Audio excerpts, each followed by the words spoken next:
अस्सलाम वालेकुम। So next जो हमारा टॉपिक है वो है नेटवर्किंग हार्डवेयर्स। सारे जो हार्डवेयर्स हैं नेटवर्क में यूज़ किए जाते हैं उनका मैं इंट्रोडक्शन दूंगी।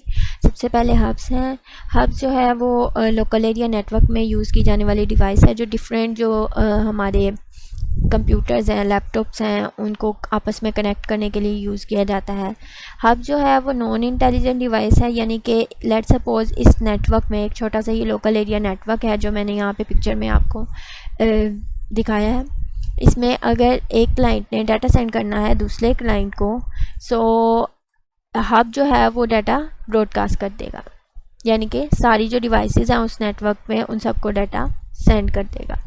हब इसीलिए नॉन इंटेलिजेंट है। ये इसका डिसएडवांटेज भी है, डाटा जो है वो सिक्योर नहीं रहता, सब कंप्यूटर्स को डाटा जो है वो ब्रॉडकास्ट कर दिया जाता है। So that is bad thing about it. Hub जो है वो बहुत पुरानी डिवाइसेस हैं, ये अब यूज़ नहीं हो रही। अब जो है स्विचेस वगैरह यूज़ किए जाते हैं। हब्स जो हैं वो नॉन इंटेलिजेंट है, इसलिए इनको बहुत कम यूज़ किया जाता है। हब जो है दो तरह के होते हैं, एक्टिव हब्स और पैसिव हब्स।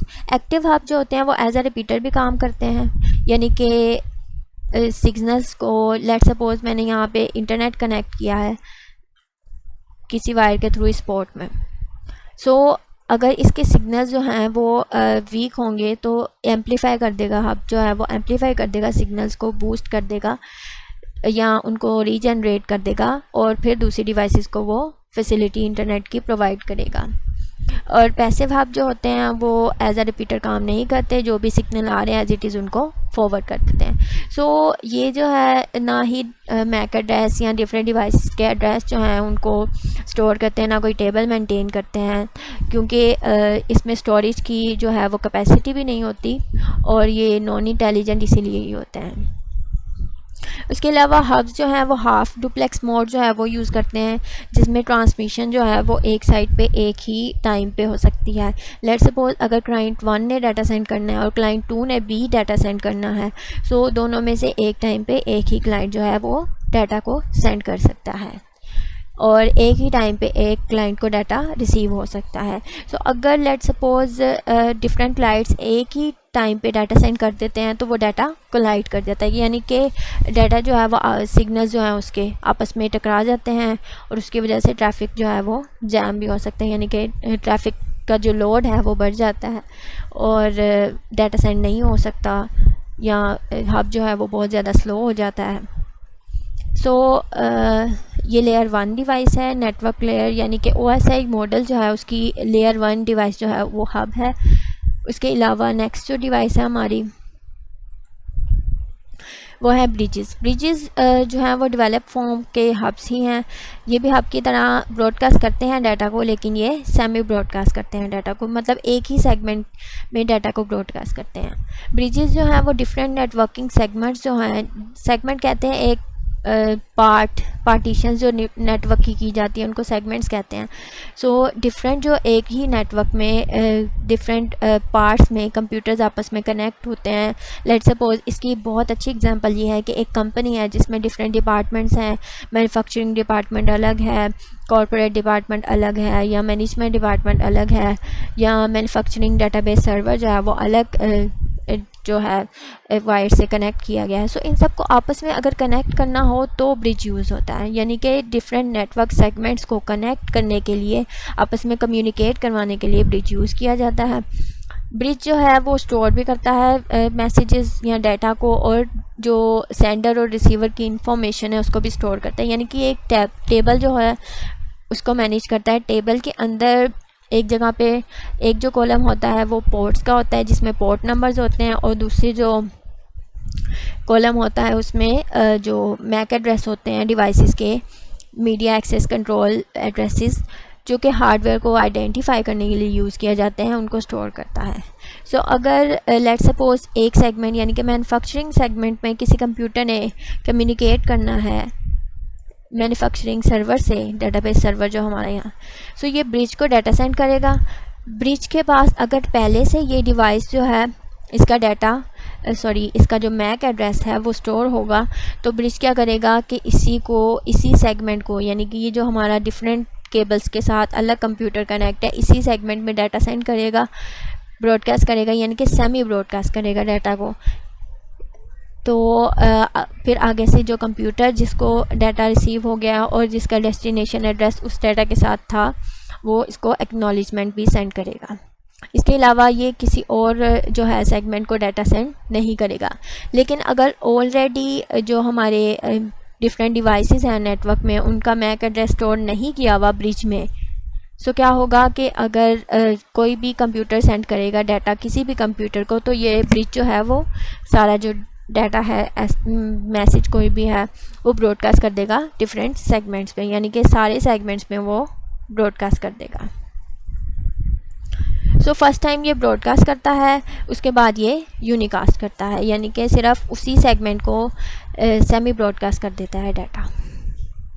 उसके अलावा ब्रिजेस जो हैं वो भी आजकल बहुत कम यूज़ हो रहे हैं, क्योंकि स्विचेस जो हैं वो बहुत अच्छी तरीके से ब्रिजेस को ओवरकम कर गए हैं, इनकी टेक्नोलॉजीज़ को ओवरकम कर गए हैं। सो ब्रिजेस जो हैं थोड़ी स्लो डिवाइसेस हैं और ये बहुत ज़्यादा कम यूज़ हो रही हैं। सो इसका यही डिसएडवांटेज है कि ये ना डाटा को सेमी ब्रॉडकास्ट कर देते हैं। हालांकि अब जो है स्विचेस वो बहुत ज़्यादा इंटेलिजेंट डिवाइसेस हैं, डाटा को सिर्फ उसी डिवाइस को सेंड करती हैं जिसका डेस्टिनेशन एड्रेस होता है। सो स्विचेस की तरफ चलते हैं। स्विच मल्टीपोर्ट ब्रिज है या मल्टीपोर्ट डिवाइस कहा जाता है। इसमें डिफरेंट जो पोर्ट्स हैं वो प्रोवाइड की जाती हैं। इसमें अप टू 48 पोर्ट्स जो हैं, एक सिस्को का जो स्विच है उसमें 48 तक पोर्ट्स मौजूद होती हैं। तो आप 8, 16, 32 जितनी पोर्ट्स का आपको कन्वीनियंट लगे उस तरह का स्विच आप यूज़ कर सकते हैं। सो स्विचेस जो हैं वो लोकल एरिया नेटवर्क डिवाइसेस हैं। कुछ मल्टी लेयर स्विचेस भी आजकल आ गए हैं जो कि राउटर्स की जगह पे यूज़ किए जाते हैं।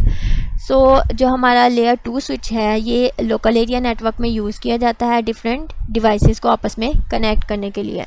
सो अगर एक कंप्यूटर ने डाटा सेंड करना है दूसरे कंप्यूटर को, लेट्स सपोज ये जो हमारा F वाला पीसी है, इसने A वाले पीसी को डाटा सेंड करना है, तो स्विच क्या करेगा, उसने सब जो पोर्ट्स हैं उनके डेडिकेटेड पाथ जो हैं वो ऑलरेडी ही उसमें उसके आर्किटेक्चर में बने होते हैं। सो उन्हीं पाथ के थ्रू वो डाटा डेस्टिनेशन जो डिवाइस है उसको सेंड करता है। ये डिफरेंट प्रोटोकॉल्स ARP या RARP प्रोटोकॉल्स में मैक एड्रेस को यूज़ करते हुए IP जनरेट करते हुए ये डेस्टिनेशन जो डिवाइस है उसी को डाटा सेंड करता है। सो स्विचेस जो हैं वो बहुत ज़्यादा यूज़ किए जाते हैं क्योंकि ये सिक्योरिटी भी प्रोवाइड करते हैं और बहुत ज़्यादा इंटेलिजेंट है कि डाटा जो है स्पेसिफिकली सिर्फ डेस्टिनेशन वाला जो हमारी डिवाइस है उसको सेंड किया जाता है। और ये जो एक टेबल जो है उसको भी मेंटेन करते हैं। टेबल जो है हमारा उसको हम कहते हैं कंटेंट एक्सेसिबल मेमोरी। सो उसमें क्या होता है कि डिफरेंट जो पोर्ट्स हैं उनके नेम लिखे जाते हैं और जो जितने भी डिवाइसेस स्विचेस के साथ कनेक्ट की जाती हैं उन सब के मैक एड्रेसेस जो हैं वो स्टोर कर दिए जाते हैं, ताकि जब भी स्विच ने कोई डाटा सेंड करना है तो वो मैक एड्रेस को देखते हुए उसी डेस्टिनेशन जो डिवाइस है उसको सेंड करते। लेकिन स्विचेस जो हैं फर्स्ट टाइम पे ब्रॉडकास्ट करते हैं मैसेजेस को, क्योंकि उन्हें नहीं पता होता कि कौन सी डिवाइस का क्या मैक एड्रेस है। सो एक्नॉलेजमेंट से ही उन्हें पता चलता है कि मैक एड्रेस जो है वो इस डिवाइस का ये है और इस डिवाइस का मैक एड्रेस है। सो वो टेबल मेंटेन करते रहते हैं। अगर कोई डिवाइस जो है वो स्विचेस में हटा दी जाती है, लेट्स सपोज कोई भी पीसी मैं यहाँ से डिस्कनेक्ट कर देती हूँ, तो अगर लेट्स सपोज पीसी ए ने सेंड करना है पीसी डी को डाटा, सो स्विचेस जो है वो उस मैसेज को डिस्कार्ड कर देंगे। और अगर इसकी जगह पे डी की जगह पे मैं कोई एच वाली डिवाइस जो है, एच के नेम से जो डिवाइस है वो मैं अगर कनेक्ट कर रही हूँ, लेट्स सपोज एच वाला पीसी मैंने कनेक्ट कर दिया है। सो फर्स्ट ऑफ ऑल तो अगर एच पहले से मैक एड्रेस उसका स्टोर नहीं हुआ स्विच के टेबल में, तो स्विच जो है वो उसके मैसेज को ब्रॉडकास्ट कर देगा। जब उस एज का मैक एड्रेस जो है वो स्टोर हो जाएगा स्विच में, सो उसके बाद वो यूनिकास्ट करेगा, यानी कि सिर्फ डेस्टिनेशन डिवाइस को ही डाटा सेंड करेगा।